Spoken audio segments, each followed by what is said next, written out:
안녕하세요. 행복한 안식일입니다. 오늘 성전에 나오실 때 기쁜 마음으로 다 나오셨나요? 오늘 찬미한 것처럼 마치 예루살렘 성전에 우리가 입성하듯이 그런 마음으로 매주 안식일 이 교회로 나오시기를 간절히 소망합니다. 오늘 말씀 제목은 성전에서입니다.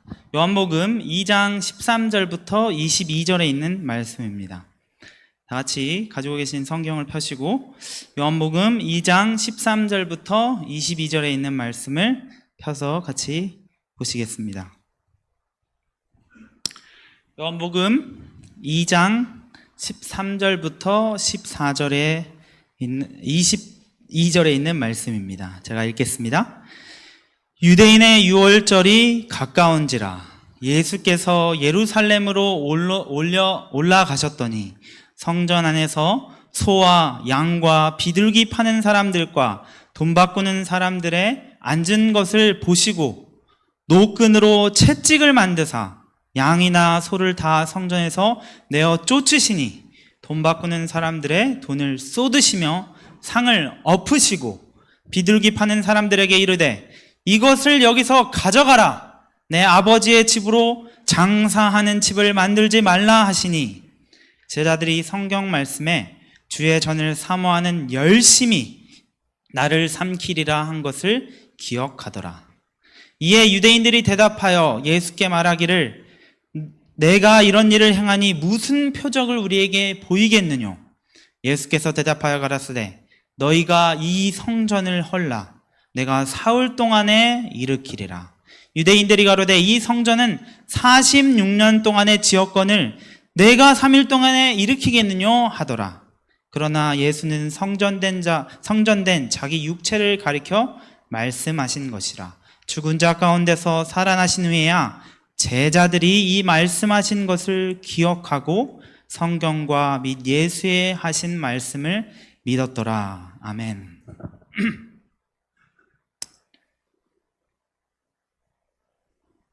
예수님께서 이제 첫 이적을 이 가나의 혼인잔치에서 펼치셨습니다. 그곳에서 이 결혼식이 행해지는데 포도주가 떨어졌죠. 그래서 예수님께서 항아리에 물을 가득 차우라 하시니 그 물이 무엇으로 바뀌었어요? 가장 맛있는 생명수와 같은 포도주로 바뀌었습니다. 제자들도 놀라고 그곳에 있는 사람들도 놀라고 예수님을 더 믿게 되었습니다. 이것이 예수님께서 공생애를 시작하신 후 첫 하신 이적이죠. 그리고 예수님께서는 이 갈릴리에 오랫동안 머무르지 않으셨어요. 왜냐하면 이 유대인의 대명절 유월절이 다가오고 있었기 때문이에요. 예수님께서도 이 어린 누가복음에 기록된 것처럼 어린 나이에 이 12살, 13살 됐을 때 이 성전에 출입하기 시작하셨죠. 6월절에 예수님께서 매년 가셨어요.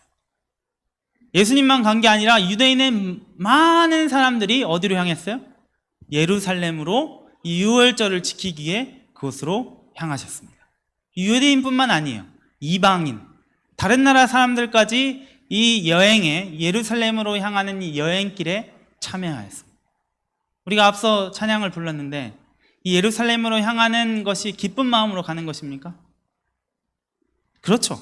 우리가 하늘 도성으로 갈 때 기쁜 마음으로 가고 우리가 안식일에 이 성전에 나올 때 기쁜 마음으로 나옵니다. 그렇지만 이 유대인들, 지금 예수님께서 이 행렬에 참여하신 이 유대인들이 가는 이 여행길은 어땠을까요? 행복했을까요? 기쁨으로 찬양하고 갔을까요?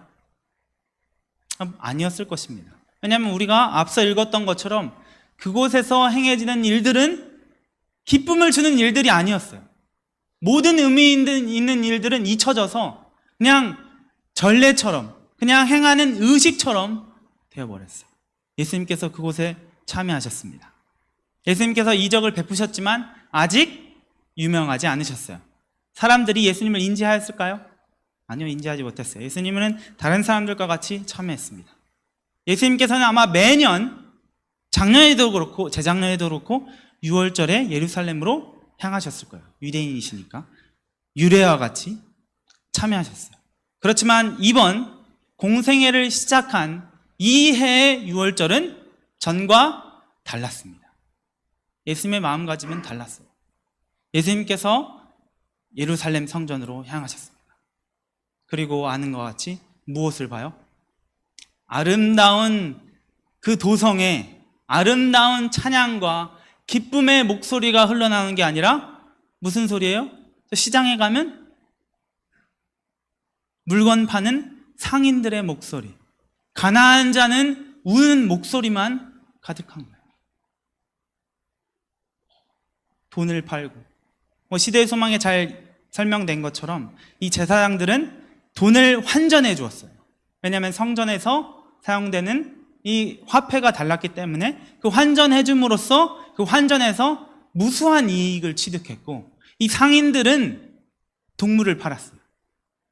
왜냐하면 많은 사람들이 예루살렘으로 오는 긴 여정 속에 동물들이 같이 오기에 어려우니까 편한 방법으로 진행되었고, 그렇게 계속 유지되다 보니까 어떻게 됐어요? 이게 잘못 방향이 되어서 이것을 통하여 많은 이득을 취하였죠. 제사장들도 또한 이 상인들과 결탁하여 상인들이 파는 짐승이 아니면 어떻게 했어요? 동물이 아니면 제물로 받지 않았어요. 그 모습을 예수님께서 어떻게 하셨어요? 보셨어요. 무려 몇 년 동안? 많은 세월 동안. 그렇지만 오늘은 달랐습니다. 예수님께서 성전에 들어가셔서 성전의 계단을 올려가셨겠죠. 그리고는 시대의 소망에 제가 이따 읽어드리겠지만 훑어보셨어요. 정적이 흐르기 시작했습니다. 예수님께서 노끈을 들고 어떻게 해요? 채찍질을 하면서 상을 엎으시고 전에 보지 못한 모습을 예수님께서 보이셨습니다. 모든 제사장, 거기에 있는 일꾼들, 상인들, 비둘기 파는 사람들의 상을 엎으시고 동전을 엎으시고 정적이 흘렀어요. 공포가 그곳에 있었습니다.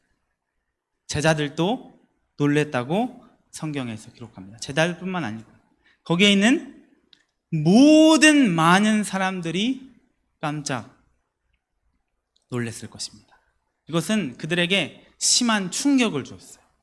강한 충격을 주었어요. 그래서 성경에 기록하듯이 시편 69편을 인용해서 이야기하듯이 이것을 성경 말씀에 주의 전을 사모하는 열심히 나를 삼키리라.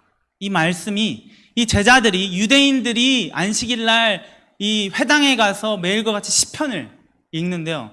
이 유대인들이 지금도 예배는 이 시편을 거의 엄청나게 긴 시편을 거의 3시간 가량 읽습니다. 이들이 항상 읽던 시편이 머릿속에 박혀 들어오는 것입니다. 아, 이것이 바로 이 예수님 메시아에 대한 이야기였구나. 예수님께서 이 성전을 얼마나 귀하게 여기시는가, 그것을 제자들이 깨닫고 유대인들이 느꼈습니다. 많은 사람들이 깜짝 놀랐어요. 충격이었어요.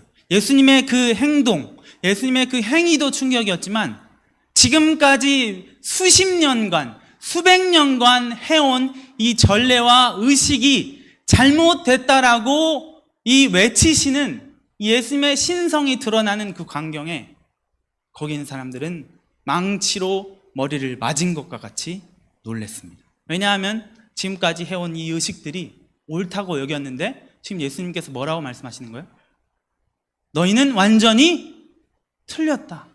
이것은 너무나 잘못되었다. 당장 멈춰야 된다라고 이야기하는 것이기 때문입니다. 여러분, 많은 사람들은 큰 오류 속에 살아갑니다. 많은 오류들이 있어요. 그렇지만 그것을 어떤 사람은 인지하지 못하고 살아가요. 그것이 잘못된지 모르는 거죠. 이 제사장들을 따라 그 의식을 행하던 많은 유대인들이 알지 못하였어요. 그것이 잘못된 것이. 그렇지만 제사장들은 이것이 잘못된 것인지 알고 있었죠. 그래서 이 세상에는 많은 오류가 있는데 이것을 인지하고 살아가는 사람들과 인지하면서도 그것을 무시하고 사는 사람들로 가득 차 있습니다. 사회심리학에는 이런 말이 있습니다. 인지 부조화, 인지부조화란 두 가지 이상의 반대되는 믿음, 생각, 가치를 동시에 지닐 때 또는 기존에 가지고 있던 것과 반대되는 새로운 정보를 접했을 때 개인이 받는 정신적 스트레스나 불편한 경험들을 이야기한다. 이게 바로 인지부조화입니다. 이 미국의 레온 패스팅거라는 이 유명한 학자가 있는데 이 학자가 자기 학생들과 같이 한 이 연구를 하였습니다. 이 1950년대, 1954년 12월 21일에 이 UFO가 내려와서 이 어떤 종교 단체들을 구원한다라는 그런 종교 단체가 있었어요. 꽤 컸나 봐요. 그래서 이 연구팀이 그 종교 단체에 몰래 잠입해서 어떤 실험을 진행했습니다. 그래서 이 1954년 12월 21일 날 이 많은 신도들이 한 곳에 모였고 그리고 거기에 예언자 또한 함께 있었습니다. 거기에 몰래 잠입해서 그곳에 같이 참여하고 있었어요. 그래서 여기 있는 사람들은 무엇을 믿었냐면 바로 12월 21일 날 뭐가 와서 UFO가 와서 자신들을 구원할 것이라는 믿음을 가지고 있었어요. 그것을 다른 사람에게 전도했고 강한 신념을 가지고 있었습니다.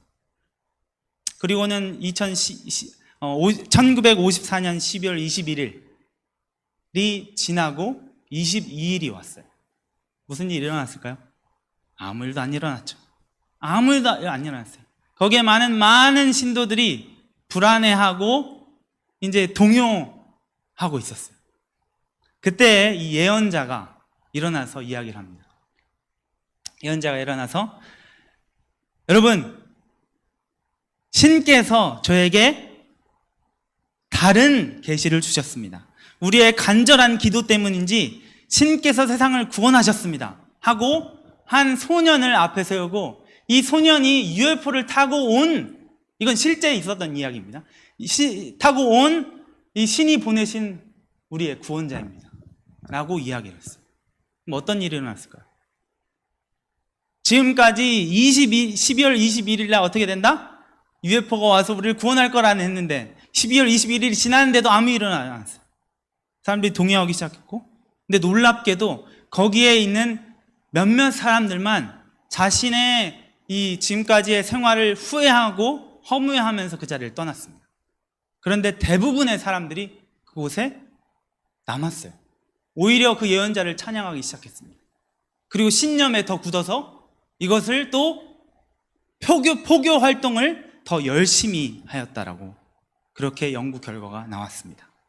더 열성적일수록 더 헌실적일수록 우리 마음속에는 불협화음을 지워버리고 싶은 생각이 강해진다라고 이야기합니다. 인지부조화란 자신의 내부에서 모순되는 인식이 생겨났을 경우 그에 따르는 심리적 긴장을 해소하기 위해 자신의 인식을 바꾸는 메커니즘이에요. 그러니까 지금 이 21일 날 아무 일도 일어나지 않으니까, 근데 자기가 지금까지 지켜온 이 신념과 신앙이 있으니까 불안함이 찾아오는 거예요. 그때 누가 예언자가 와서 아니다, 나의 계시가 왔고 이것은 다른 방법으로 신께서 주셨다 하니까 이 불안한 마음을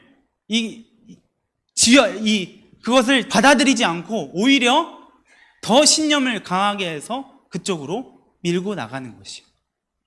이런 일들이 너무나 많이 일어나고 있어요. 우리 한국에도 있죠. 저는 일요일 아침마다 이제 운동을 가는데요. 제가 이제 축구를 좋아해서 축구를 하러 가는데 제가 운동을 하고 집에 오는 시간이 보통 어떨 때는 8시 반, 어떨 때는 10시예요. 어떨 때는 뭐 9시 되고 이렇게 막 이 사이에 오는데 갔다 오는 길에 이 오치동에 베드로 성전, 이 신천지가 있습니다.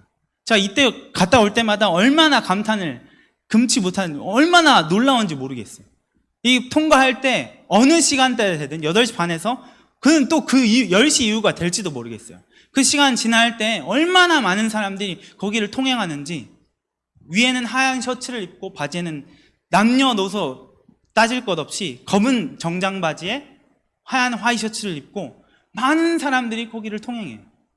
젊은 사람도 얼마나 많은지 모르겠어요. 이 코로나가 터졌을 때 이 대구에 난리가 났었죠. 이 신천지 때문에. 그래서 공영방송에서도 PD수첩 그리고 기독교 방송에서 이 신천지의 오류에 대해서 너무나 많이 이 방영을 하였어요. 그래서 이 신천지는 잘못되라는 게 너무 명백하죠. 그런데 아직도 뭐예요? 신천지 이 교회는 사람들이 바글바글합니다. 이 잘못됐다는 게 너무 명백한데도 이들의 이 심리학에서 얘기하는 인지 부조화론, 이럴수록 더 신념을 강하게 하는 것이죠. 또 다른 종교단체가 있죠. 하나님의 교회. 또 얼마나 이런 말씀을 이 앞에서 얘기하는 거 얼마나 웃긴지 모르겠어요. 이 아버지 하나님을 믿다가 아버지 하나님이 죽으니까 어떻게 해요? 어머니 하나님을. 이게 어떻게 말이 되는지 모르겠어요. 그런데도 얼마나 많은 사람들이 열성적으로 지금 전도를 하고 있고 얼마나 많은 사람들이 거기에서 빠져나오지 못하는 것이 너무나 많은 것 같습니다. 그 외에도 너무나 많은 것 같습니다. 그리고 또 이 심리학 언어 중에 확증 편향이라는 말이 있습니다. 자신의 가치관이나 기존의 신념 혹은 판단 따위와 부합하는 정보에만 주목하고 그 외의 정보는 무시하는 사고방식과 태도를 말한다. 쉽게 말해 보고 싶은 것만 보고 듣고 싶은 것만 듣는 심리로 자기 생각과 일치하는 정보만 받아들여 원래 가지고 있는 생각이나 신념을 확인하려는 경향성이다. 인지 부조화가 내적으로 일어나면 이 확증 편향이 동반되어 더욱더 잘못된 정보에, 잘못된 진실에 집착하게 되는 것입니다. 이 자기가 듣고 싶은 것만 듣는 거예요. 아무리 옆에서 맞지 않아 라고 얘기해도 어떻게 해요? 확증 편향 때문에 자기가 듣고 싶은 것만 듣는 거예요. 여러분, 그게 바로 인간입니다. 그게 우리예요. 얼마나 이 무서운 이 성향을 가진 사람인지 모르겠습니다. 여러분, 성경에서도 그것이 반복되는 것이죠. 이스라엘 백성들도 자신의 잘못이 무엇인지 몰랐어요. 알아도 어떻게 해요? 인지 부조화와 확증 편향 때문에 어떻게 해요? 귀를 닫고 내 말이 옳다, 내 신념이 옳다라고 그것을 밀고 나가는 것이죠. 예수님께서 요한복음 1장 11절에 자기 땅에 오매 자기 백성이 어떻게 했어요? 영접지 아니하였어요. 이 제사장과 이 종교 지도자들이 예수님의 그 행위를 보고 채찍과 상을 없는 모습을 보고 어떻게 해요? 버섯발로 도망갔죠. 뒤도 돌아가서 도망갔어요. 돌아가다가 어떻게 해요? 옆에 보니까 자기 동료들이 있어요. 어떻게 해요? 자기와 같은 성향을 가졌어요. 그리고는 어떻게 해요? 내가 지금 뭐 하고 있지? 돌아서 어떻게 갑니까? 다시 성전으로 돌아갑니다. 성전에서 쫓겨났던 유대인도 똑같은 모습을 보여요. 예수님의 위엄을 보고 하나님의 빛이 발현되어 그들에게 비춰졌을 때 그들은 두려움에 떨며 큰 죄를 진 사람같이 도망쳐 나왔지만 그 안에 인지 부조화가 일어나고 확증 편향이 생겨나니까 시대소망이 이렇게 기록합니다. 그들은 예수를 심히 미워하였으나 예수가 성전의 존엄성을 회복시키기 위하여 하나님께서 보내신 선지자일 것이라는 생각을 떨쳐버릴 수 없었다. 진실이 들어왔어요. 하나님께서 보내신 선지자가 일 거라는 생각을 떨쳐버릴 수 없었어요. 이런 두려움에서 생긴 존경심을 가지고 그들은 예수에게 가서 내가 이런 일을 행하니 무슨 표적을 우리에게 보이겠느냐? 라고 물어봤어요. 그 위의 이야기는 우리가 잘 알죠. 그때부터 어떻게 해요? 예수님을 죽이기로 작정합니다. 예수님이 어느 곳을 가든지 어떻게 해요? 가서 자기의 동료를 보내서 함정에 빠뜨리려고 노력해요. 결국에는 예수님을 죽이게 되었죠. 이들의 마음속에 진실이 들어왔습니다. 인지 부조화가 일어나요. 진리를 듣고. 그렇지만 이 확증 편향 때문에 어떻게 해요? 자기들끼리 울타리에 뭉쳐서 빠져나가려고 하잖아요. 자기들끼리 정보를 나누고 자기들의 이야기만이 진실로 믿게 되는 것이죠. 그래서 예수님을 메시아로 인정하지 않고 예수님을 죽이게까지 되었습니다. 여러분, 앞서 말씀드린 이 두 종교단체와 두 종교단체 신천지와 그리고 하나님의 교회의 사례와 같이 이 같은 일은 세상에 너무나도 많이 일어나고 있습니다. 특히 이 확증 편향의 성향은 인터넷 발전을 이루면서 더 가속화되고 있어요. 특히 여러분 지금 유튜브 어린 아이부터 사실 제 아들부터 지금 노인들까지 안 보는 사람이 없습니다. 근데 이 유튜브가 이 알고리즘으로 인해서 AI가 더 발전하면서 확증 편향이 더 심해져요. 내가 무언가를 검색해서 그것을 보게 되면 이제 어떤 것만 보여줘요? 그 관련된 것만 보여주는 거예요. 편식하게 되는 거죠. 내가 원하는 정보들만 반대되는 정보가 들어왔을 때는 어떻게 돼요? 차단하죠. 이 유튜브는 하나의 단적인 예일 뿐입니다. 그래서 우리는 현재 많은 정보 속에서 살아가지만 여러 매체를 통해서 정보를 습득할 수 있죠. 또한 수많은 오류 속에서 살아가고 있습니다. 그리고 그 오류를 인지하지 못하고 살아가는 것이 문제이죠. 확증 편향, 이것 때문에 더 오류 속에 우리가 더 깊숙이 빠져들어가는 거예요. 너무나 많은 정보들을 쉽게 접근할 수 있기에 또한 우리는 더더욱 우리 스스로, 인간 스스로에게 의지하게 됩니다. 이 오류 속에서 정답을 찾으라고 해요. 울타리 안에서 나는 이제 확증 편향 때문에 다른 것은 배제하고 이 울타리 안에서 나와 똑같은 생각을 가진 사람들만이 옳기 때문에 그 안에서 스스로 답을 찾으려고 그래요. 똑같은 플랫폼에서 우리가 그 정보를, 그 진리를 찾으려고 노력하고 한쪽에 치우쳐서 울타리 안에서 벗어나는 것이 아니라 울타리 안에도 많은 정보가 있기 때문에 그 정보에 의지하여 답을 찾으려고 합니다. 그래서 우리는 더욱더 우리 스스로에게 의지하게 됩니다. 우리 스스로에게 의지하게 돼요.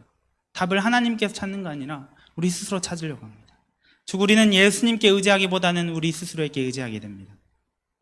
너희 안에 이 마음을 품으라. 곧 그리스도 예수의 마음이니 그는 근본 누구예요? 하나님의 본체이시나 하나님과 동등됨을 취할 것으로 여기지 아니하시고 오히려 자기를 비워 종의 형체를 가져 사람들과 같이 되었어요. 겸손함입니다. 여러분 그리스도인이 언제나 가져야 할 품성은 이 겸손함이에요. 매일 아침, 매일 저녁, 매 순간 가져야 하는 게 겸손합니다. 우리 스스로를 항상 되돌아봐야 돼요. 우리 스스로는 맞지 않아요. 제가 이 인지 부조와 그리고 확증 편향에 대해서 인간이 얼마나 무지하고 얼마나 고지식한지 보여드렸잖아요. 신천지와 하나님의 교회, 그 외에 많은 단체, 그 외에 우리 일상생활 속에서 우리가 얼마나 고집하는 것이 얼마나 많은지 모르겠어요. 우리는 언제나 우리 스스로를 되돌아봐야 됩니다. 어쩌면 우리가 해온 사사로운 이 신앙생활이 인지 부조와 확증 편향으로 인해 잘못된 것을 깨닫지 못하고 있을지도 모르겠어요. 예수님께서 더 건교하셨죠. 내 눈에 있는 들보는 보지 못하고 남의 티끌만 보이는 거예요. 오랫동안 해온 나의 신앙생활 습관이, 오랫동안 해온 내 생활 습관이, 그리고 오랫동안 해온 우리 종교적인 어떤 전통적인 이런 것들이 잘못되어 있을 수도 있습니다. 유대인들은 몇백 년 동안 그 의식이 옳다고 여겨왔어요. 그렇지만 완전히 잘못된 것이었죠. 여러분, 그래서 우리는 겸손한 마음으로 매일 영적인 양식을 섭취해야 돼요. 겸손한 마음으로. 우리는 깨닫지 못해요. 하나님께서만 우리를 깨닫게 해주시는 거예요. 말씀을 통하여, 기도를 통하여 예수님께서는 우리의 인지 부조화와 확증 편향을 분명히 알려주실 것입니다. 여러분, 성전을 깨끗게 하시는 이야기 속에 예수님께서는 이 채찍을 들고 휘두르고 책상을 엎고 동전을 엎으시는 예수님의 모습은 어떻게 보면 참 익숙하지 않죠. 우리 지난주 또는 지지난주였나? 교과 공부에서 이 사단의 통치와 하나님의 통치에 대해서 이야기한 부분이 있죠. 다들 기억하실 텐데, 사단의 통치는 어떤 통치예요? 무력과 힘이죠. 하나님은 뭐예요? 사랑이에요. 사랑. 그런데 이 요한복음 2장에 보여지는 예수님의 모습은 어쩌면 사랑과 조금 먼 것 같은 느낌이 들지도 모르겠습니다. 좀 거리가 있는 것 같아요. 저는 오랫동안 의문점을 갖고 있었어요. 이 예수님께서 화를 내시는 모습이 맞는 것인가? 그러나 제가 이 말씀을 준비하면서 이 성경 말씀을 읽으면서 묵상하면서 또 시대의 소망을 읽으면서 예수님의 모습은 너무나 은혜였다라는 것을 깨달았습니다. 하나님께서는 저에게 이 말씀에 대한 확답을 주셨어요. 그리고 지금은 제가 하나님께 바라고 기도하는 것은 이와 같은 예수님의 이 분노가, 예수님의 이 화가 제 삶에도 일어나기를 간절히 바라고 있습니다. 이 시대의 소망의 구절이 너무 자세히 설명되어 있고 너무 은혜로워서 제가 한번 이 예수님의 이 하나님의 신성이 인성을 통해서 이 빛나는 모습을 여러분께서 한번 잘 이 마음속으로 그리면서 이 예수님의 이 모습을 그려보게 되시길 바랍니다. 여기엔 뜨지 않기 때문에 눈을 감으셔도 좋고 제가 최선을 다해서 잘 설명해서 읽도록 하겠습니다. 그리스도께서 이 광경을 보실 때, 이 예수님께 성전의 광경을 보실 때 당신의 용모에 의분과 권위와 권세가 표현된다. 사람들의 관심이 그리스도에게로 끌린다. 부정한 거래를 하고 있던 자들의 눈이 그리스도의 얼굴에 집중된다. 그들은 그들의 시선을 돌이킬 수 없다. 그들은 이 사람이 그들의 마음속의 생각을 읽고 그들의 은밀한 동기를 알아내는 것을 느낀다. 어떤 자들은 그들의 악한 행위가 얼굴에 기록되어 그 준엄하신 눈초리가 훤히 들여다 보이기라도 하는 것처럼 얼굴을 숨기려고 애쓴다. 소란이 그쳤다. 거래하고 흥정하던 소리가 멈추었다. 침묵은 고통스리우리만큼 지루하였다. 경외감이 회중을 압도했다. 마치 그들의 행한 일에 답변하기 위하여 하나님의 심판대 앞에서 송사를 당하는 것 같았다. 그리스도를 쳐다본 그들은 인성의 두루마기를 통하여 신성이 번쩍이는 것을 보았다. 하늘의 주제 되시는 분께서 마지막 날의 재판장처럼 서 계셨다. 지금은 그날에 그를 두를 영광으로 들리어 있지는 않았지만 그때와 같은 능력으로 심령을 감찰하고 계셨다. 그는 무리들을 훑어보시고 하나하나의 시선을 머무셨다. 그의 모습은 당당한 위엄으로 그들 위에 솟아오르는 것처럼 보였으며 하늘의 빛이 그의 얼굴을 환하게 비췄다. 그가 말씀하시자 그의 명확하고 울려 퍼지는 음성 곧 제사장들과 관원들이 범하고 있는 율법을 시내산 위에서 선포하신 바로 그 음성이 성전의 궁형각을 울리며 메아리쳤다. 이것을 여기서 가져가라. 내 아버지의 집으로 장사하는 집을 만들지 말라.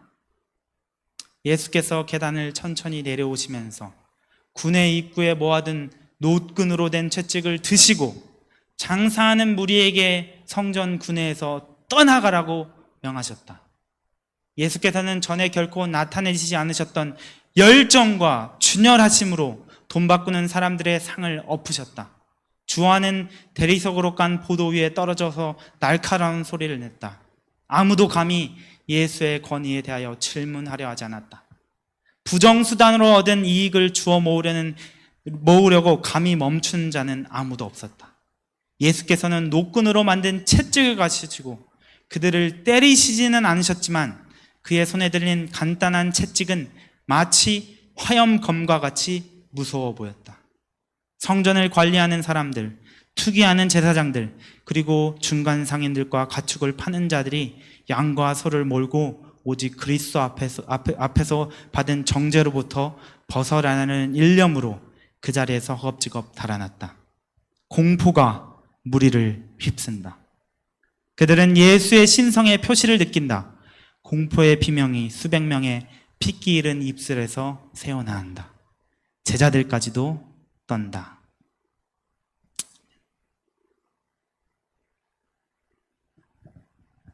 여러분, 이 광경이 그곳에서 펼쳐졌습니다. 공포가 가득 찼어요. 그런데 저는 이 공포가 저에게도 왔으면 좋겠습니다. 혹시 제가 인지 부조리로, 확증 편향으로 저도 모르게 제 일상생활 속에서, 신앙생활 속에서 저의 어떤 종교적인 이 생활들이, 행동들이 혹시나 이 유대인들처럼 깨닫지 못하고 올바르지 않고 잘못된 길로 가고 있다면 죄를 미워하시는 하나님께서 저에게 그것을 가르쳐 주기를 원하기 때문입니다. 혹시 그렇지 않다면 그곳에는 두 부류의 사람이 있었어요. 그들이 도망갔을 때 가난한 자들은 뒤에 남아 있었다. 이제 그들은 사랑과 긍휼이 표현된 예수의 얼굴을 바라보고 있었다. 가난한 자들은 공포가 아니라 무엇을 봤어요? 사랑과 긍휼이 표현된 예수님의 얼굴을 보았어요. 그래서 이 예수님께서 성전에서 엎으신 일이 저와 여러분의 삶에 일어나기를 간절히 기도합니다. 저희가 제자들처럼 두려움에 떨어서 머리가 망치에 맞은 것처럼 깨닫고 이 나의 잘못된 길에서 나와 올바른 길로 가든지, 아니면 이 가난한들처럼 예수님의 그 분노 속에서 사랑과 긍휼의 얼굴을 저와 여러분이 보게 되기를 간절히 소망합니다.